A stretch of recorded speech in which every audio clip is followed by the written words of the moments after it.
Hello students. आज हम discuss करने जा रहे हैं क्लास 7 की सिविक्स के chapter 5 women change the world का पार्ट 1। यहाँ बताया गया है कि पिछले चैप्टर में हमने देखा था कि किस तरीके से औरतों द्वारा किए जाने वाला जो घर का काम है वो काम ही नहीं माना जाता है। हमने ये भी पढ़ा था कि जो घरेलू काम है और जो फैमिली मेम्बर्स हैं उनकी देखभाल करना जो है वो पूरे टाइम का काम है और इस काम को शुरू और ख़त्म करने का कोई भी डेफिनेट टाइम जो है वो नहीं होता है। और इस चैप्टर में हम घर के बाहर के कामों को देखेंगे और ये समझेंगे कि कैसे ऑक्यूपेशंस जो हैं, कुछ ऑक्यूपेशंस जो है वो वुमेन के लिए की कंपैरिजन में मेन के लिए ज़्यादा सूटेबल हैं। हम ये भी पढ़ेंगे कि इक्वलिटी के लिए जो वुमेन हैं उन्होंने कितनी ज़्यादा स्ट्रगल की है।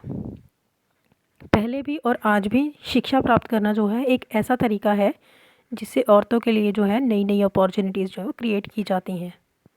साथ ही इस चैप्टर में हम हाल ही के सालों में हुए जो डिस्क्रिमिनेशन को चैलेंज करने वाली विमेंस मूवमेंट है उनके बारे में भी पढ़ेंगे।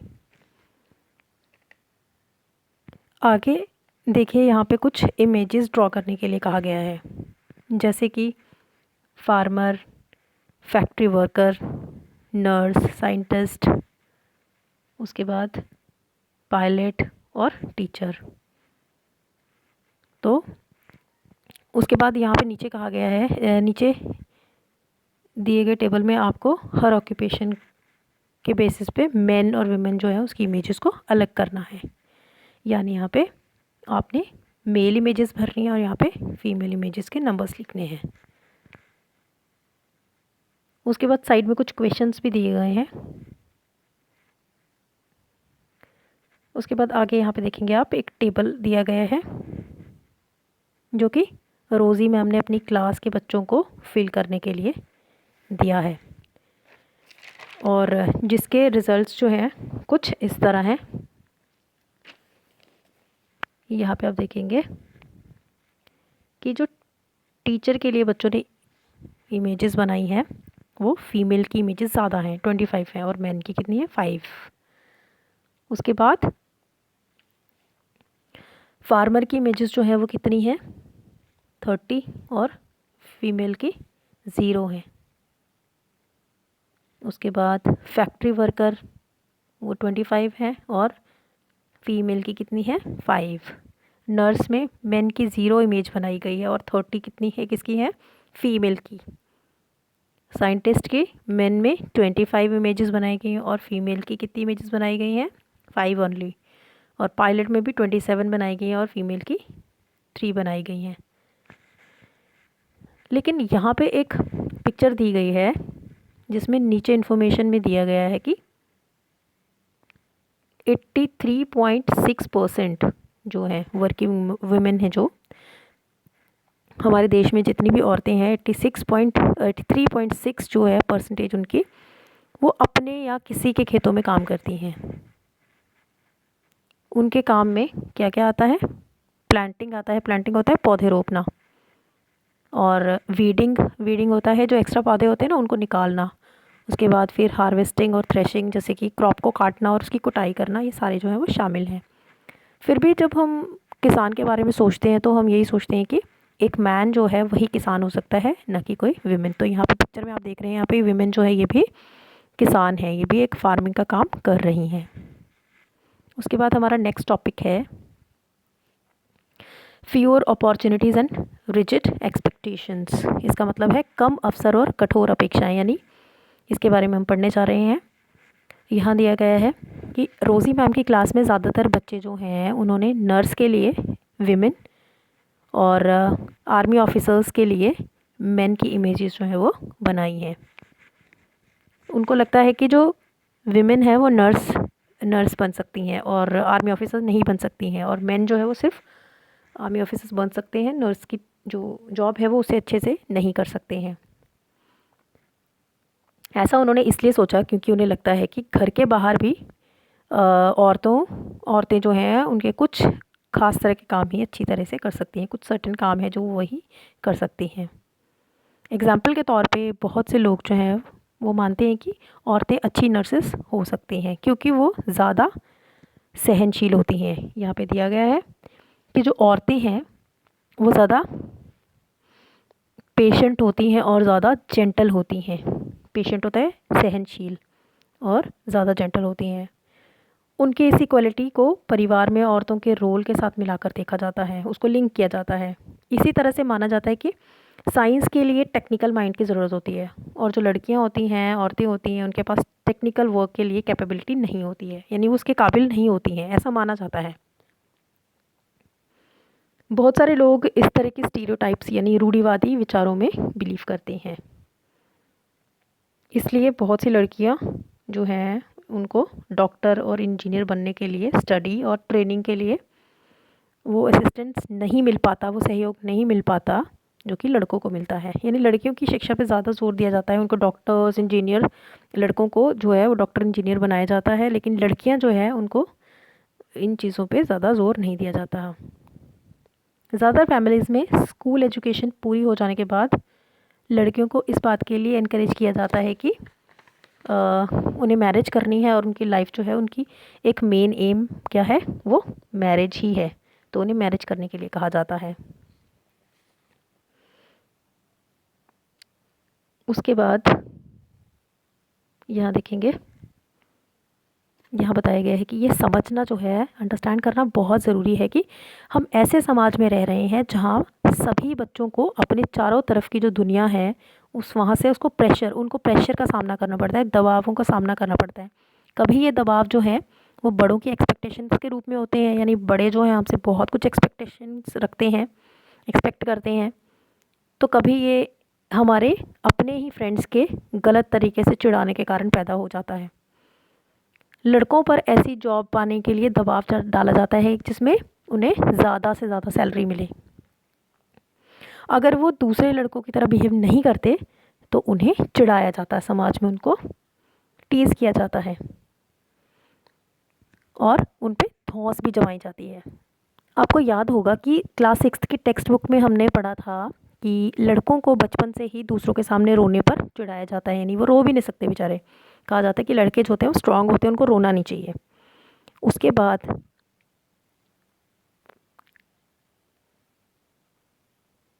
यहाँ पे एक टॉपिक है ब्रेकिंग स्टीरियोटाइप्स। यहाँ पे देखेंगे आप, एक पिक्चर दी गई है एक लड़की की जो कि रेल का इंजन चला रही है। यहाँ देखेंगे, यहाँ दिया हुआ है रेल का इंजन जो है वो आदमी ही चलाते हैं, पर झारखंड के एक गरीब आदिवासी परिवार की जो लड़की है जो कि 27 ईयर्स की है, उसका नाम है लक्ष्मी लाकरा। उसने इस धारा को बदल दिया, इस धारा का रुख जो है वो बदल दिया है। नॉर्दर्न रेलवेज़ में कि वो पहली विमेन इंजन ड्राइवर है। लक्ष्मी के जो पेरेंट्स थे वो इतने ज़्यादा पढ़े लिखे नहीं थे, पर उन्होंने अपने बच्चों को पढ़ाने के लिए बहुत ज़्यादा स्ट्रगल किया। लक्ष्मी की एजुकेशन एक गवर्नमेंट स्कूल में हुई। स्कूल में पढ़ने के साथ साथ लक्ष्मी जो थी वो घर के कामों और दूसरी जिम्मेदारियों में भी हाथ बटाती थी।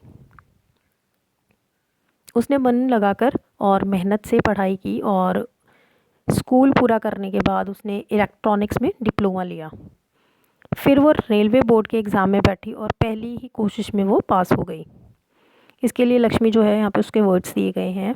लक्ष्मी कहती है कि मुझे चुनौतियों से खेलना जो है बहुत पसंद है, और जैसे ही कोई ये कहता है कि फ़लाँ काम जो है वो लड़कियाँ नहीं कर सकती हैं, लड़कियों के लिए नहीं बना है, तो मैं उसे करके दिखाती हूँ।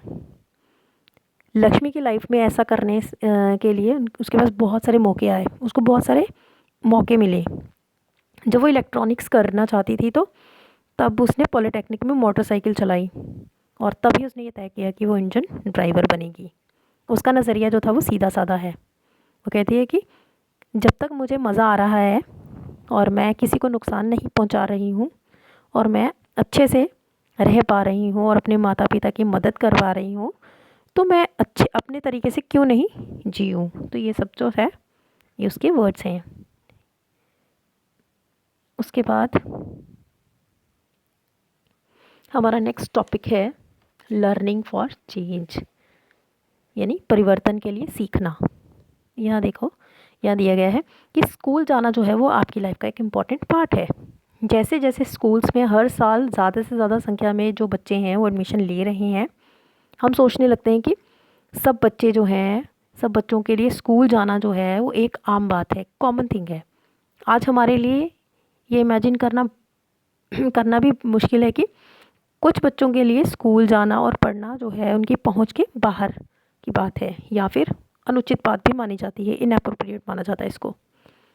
लेकिन पहले पढ़ना और लिखना जो था कुछ ही लोग जानते थे पहले के ज़माने में। ज़्यादातर बच्चे जो हैं वो वही काम करना सीखते थे उस टाइम पे जो उनकी फैमिली में होता था या उनके जो बुज़ुर्ग थे वो करते थे। जैसे कि यहाँ पे कुछ एग्जांपल्स भी दी गई हैं। लेकिन लड़कियों की जो कंडीशन थी उस टाइम पे बहुत ज़्यादा ख़राब थी समाज में। जहाँ लड़कों को पढ़ना लिखना सिखाया जाता था तो लड़कियों को अक्षर तक पढ़ने की परमिशन नहीं थी, सीखने की परमिशन नहीं थी। यहाँ तक कि उन फैमिलीज़ में भी जहाँ पे पॉटरी, वीविंग और क्राफ्ट का काम चलता था। यहाँ पे आपको बताया मैंने, एग्जांपल्स दी गई हैं कुछ। पॉटरी ट्रेड है, पॉटरी यानी कि जो घड़े वगैरह, मटके वगैरह, मिट्टी के बर्तन बनाते थे ना कुम्हार, उस काम में। तो ये मानना था कि लड़कियां और औरतें जो हैं उनका काम सिर्फ हेल्प करने तक ही सीमित है। एग्जाम्पल के तौर पे पॉटरी बनाने के लिए औरतें सिर्फ मिट्टी इकट्ठी करती थीं और बर्तन बनाने के लिए उस मिट्टी को तैयार करती थीं। क्योंकि वो व्हील यानी कि जो चाक था ना उसको नहीं चलाती थी, इसलिए उन्हें पॉटर यानी कुम्हार नहीं माना जाता था। उसके बाद यहाँ बताया गया है कि 19th सेंचुरी में लगभग 200 साल पहले शिक्षा के बारे में कई नए विचारों ने जन्म लिया। स्कूल्स अब बहुत कॉमन हो चुके थे और वो कम्युनिटीज़ जिन्होंने कभी पढ़ना और लिखना नहीं सीखा था वो भी अब अपने बच्चों को स्कूल भेजने लगे थे। तब भी लड़कियों की एजुकेशन को लेकर बहुत ज़्यादा ऑपोजिशन हुआ था। इसके बावजूद बहुत से विमेन और मेन ने गर्ल्स के लिए स्कूल्स खोलने के लिए एफर्ट्स किए और विमेन ने भी पढ़ने और लिखने के लिए स्ट्रगल किया। उसके बाद आप यहाँ पे एक पिक्चर देखेंगे, यहाँ दिया गया है कि ये रामाबाई की पिक्चर है। रामाबाई अपनी बेटी के साथ, यह बताया गया है कि महिला शिक्षा की ये योद्धा कभी खुद स्कूल नहीं गई थी, लेकिन अपने पेरेंट्स से उन्होंने पढ़ना लिखना सीखा। उन्हें पंडिता का टाइटल दिया गया था। यहाँ पे देखिए, आपको दिखेगा एक वर्ड पंडिता, ये उनको टाइटल दिया गया था। ये एक टाइटल यानी उपाधि दी गई थी उन्हें, क्योंकि वो संस्कृत पढ़ना लिखना जानती थी। और उस टाइम की औरतें जो थी उनके लिए संस्कृत पढ़ना बहुत बड़ी अचीवमेंट थी। औरतों को तब ये सब पढ़ने की परमिशन नहीं थी। यहाँ पे एक डेट दी गई है 1898। तो 1898 में पुणे के पास खेड़ गांव जो है वहाँ पे उन्होंने एक मिशन इस्टेब्लिश किया था। खेड़ गांव में उन्होंने एक पुणे के पास एक मिशन जो था उसको इस्टेब्लिश किया, जहाँ पे विधवा और गरीब औरतों को पढ़ने लिखने और साथ में इंडिपेंडेंट होने के लिए एजुकेट किया जाता था। उन्हें कुछ काम भी सिखाया जाता था, जैसे कि यहाँ पे दिया गया है कारपेंट्री और प्रिंटिंग प्रेस। कारपेंट्री होता है लकड़ी का काम करना, तो लकड़ी से चीज़ें बनाने, और प्रिंटिंग प्रेस यानी कि जो छापा खाना होता था ना वो चलाने जैसे स्किल्स जो थे सिखाए जाते थे, जो कि प्रेजेंटली लड़कियों को कम ही सिखाए जाते हैं। उसके बाद आप यहाँ पे एक प्रिंटिंग प्रेस भी देखेंगे, एक पिक्चर दी गई है यहाँ पे प्रिंटिंग प्रेस की। तो ये जो पिक्चर है ये उनके प्रिंटिंग प्रेस की पिक्चर है। रामाबाई का जो मिशन है वो आज भी एक्टिव है।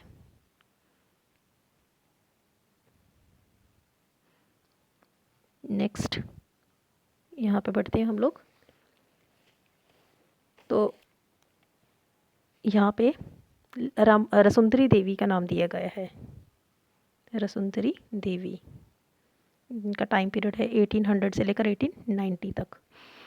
आइए हम रसुंदरी देवी के एक्सपीरियंस के बारे में पढ़ते हैं, जो कि 200 साल पहले वेस्ट बंगाल में रहती थी। 60 इयर्स की एज में उन्होंने बंगाली लैंग्वेज में एक अपनी ऑटोबायोग्राफी लिखी थी, आत्मकथा। ऑटोबायोग्राफी होती है आत्मकथा, अपने बारे में लिखा था और बंगाली लैंग्वेज में लिखा था, जिसका टाइटल था अमर जीवन। तो ये एक पहली ऐसी आत्मकथा थी जो कि किसी इंडियन वुमेन द्वारा लिखी गई थी। रसुंदरी देवी एक रिच लैंडलॉर्ड की फैमिली में हाउसवाइफ थी। उस टाइम पे लोगों का मानना था कि अगर लड़की पढ़ती है तो वो अपने पति के लिए दुर्भाग्य लाती है और विधवा हो जाती है। ऐसा उस टाइम पे लोग मानते थे। इसके बावजूद भी उन्होंने अपनी शादी के बाद खुद ही छुप छुप कर पढ़ना लिखना सीखा। उसके बाद उन्होंने कुछ अपने बारे में बताया है यहाँ पे। उन्होंने कहा है कि मैं अर्ली मॉर्निंग में ही काम करना शुरू कर देती थी और आधी रात होने के बाद भी काम में लगी रहती थी। बीच में भी कभी रेस्ट नहीं करती थी। उस टाइम मैं सिर्फ 14 साल की थी।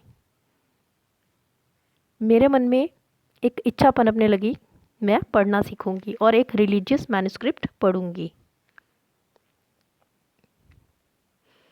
लेकिन वो कहती है कि मैं बहुत अनलकी थी, क्योंकि उन दिनों औरतों को पढ़ाया नहीं जाता था। बाद में मैं खुद ही अपने विचारों का विरोध करने लगी। मुझे क्या हो गया है, औरतें पढ़ती नहीं हैं, फिर मैं कैसे पढ़ूंगी। फिर मुझे एक सपना आया। मैं चैतन्य भागवत होती है उस टाइम पे, ये एक रिलीजियस बुक थी जिसमें सेंट्स जो होते हैं, संत जो होते हैं, संत महात्मा होते हैं ना, उनकी लाइफ के बारे में लिखा गया था। तो ये पढ़ना बहुत अच्छा माना जाता था उस टाइम पे। तो वो कहती है कि मेरे को एक सपना आया जिसमें मैं चैतन्य भागवत, जो कि संत के जीवन में लिखा था, के बारे में लिखी थी, तो वो पढ़ रही थी। बाद में दिन के समय वो कहती है कि जब मैं किचन में बैठी हुई खाना बना रही थी तो मैंने अपने पति को सबसे बड़े बेटे से बात करते हुए सुना। उसके पति कहते हैं, विपिन, मैंने अपनी चैतन्य भागवत यहाँ छोड़ी है, जब मैं इसे मांगूंगा तुम इसे अंदर ले आना। वो बुक वहीं छोड़कर चले गए। जब बुक अंदर रख दी गई तो मैंने चुपके से उसका एक पेज निकाल लिया और फिर उसे छुपा दिया। लेकिन उसे छुपाना भी बहुत बड़ा काम था, क्योंकि किसी को भी वो मेरे हाथ में नहीं दिखना चाहिए था। जो पेज उसने फाड़ा था ना, वो कहती है कि मैं बहुत डर रही थी, तो किसी को भी पता ना चलना चाहिए था कि मैंने एक पेज फाड़ा हुआ है। मेरा सबसे बड़ा बेटा जो था उस टाइम पे, कहती है कि ताड़ के पत्तों पर कुछ अल्फ़ाबेट्स लिखने की प्रैक्टिस कर रहा था, तो मैंने उसमें से एक पत्ता जो था वो छिपा लिया। कहती है कि जब भी टाइम मिलता मैं जाती और उस पेज के अल्फ़ाबेट्स को मैच करके अपने द्वारा याद किए गए अल्फ़ाबेट्स से मैच करती थी वो अपने वर्ड्स जो उसने सीखे होते थे और जो वहाँ पे लिखे होते थे, उनको मैच करना सीखती थी। मैंने उन वर्ड्स को भी मैच करने की कोशिश की जो मैं दिन भर में सुनती थी। बहुत ज़्यादा कोशिशों के बाद, एक लंबे समय के बाद जाकर मैं पढ़ना सीख गई। तो ये उसके कुछ एक्सपीरियंसेस थे। वसुंधरी देवी ने जब अल्फ़ाबेट्स को लर्न कर लिया तो उसके बाद तभी जाकर जो चैतन्य भागवत को वो पढ़ सकी। अपनी राइटिंग से उन्होंने पूरे वर्ल्ड को इस टाइम की औरतों के जीवन के बारे में जानने का एक मौका दिया। वसुंधरी देवी ने अपने रोज़मर्रा के एक्सपीरियंसेस को डिटेल में लिखा हुआ है अपनी बुक में। ऐसे भी दिन होते थे जब उन्हें दिन भर में कुछ भी मतलब कुछ थोड़ा भी समय जो था वो नहीं मिल पाता था। इतना टाइम भी नहीं मिलता था कि वो कुछ ज़रा सा बैठकर कुछ खा ही ले। तो उन्होंने बहुत मेहनत की थी। उसके बाद हमने यहाँ पे एक टॉपिक देखा था। इस टॉपिक में आप एक पिक्चर देख रहे हैं एक लेडी की। टॉपिक का नाम है Rokeya Sakhawat Hossain and her dream about Ladyland. तो चलिए इसको डिस्कस करते हैं। यहाँ बताया गया है कि रुकैया शेखावत हुसैन जो है वो एक रिच फैमिली में पैदा हुई थी, जिनके पास बहुत ज़्यादा ज़मीन थी। हालांकि उन्हें उर्दू पढ़ना और लिखना आता था, लेकिन उन्हें बंगाली और इंग्लिश सीखने से रोका गया। उस टाइम इंग्लिश को एक ऐसी लैंग्वेज के रूप में देखा जाता था जो कि लड़कियों के सामने एक नए विचार रखती थी। यानी लड़कियां जो थी वो बिगड़ जाती थी अगर इंग्लिश सीखती थी। तो लड़कियों को इंग्लिश सीखना जो था वो लोग ठीक नहीं मानते थे उस टाइम पे, इसलिए इंग्लिश ज़्यादातर लड़कों को ही पढ़ाई जाती थी। रुकैया ने अपने बड़े भाई और बड़ी बहन की हेल्प से इंग्लिश और बंगाली दोनों ही लैंग्वेजेस को पढ़ना और लिखना सीखा, और आने वाले टाइम में वो एक राइटर बन गई। यहाँ पे एक डेट देखेंगे आप, 1905।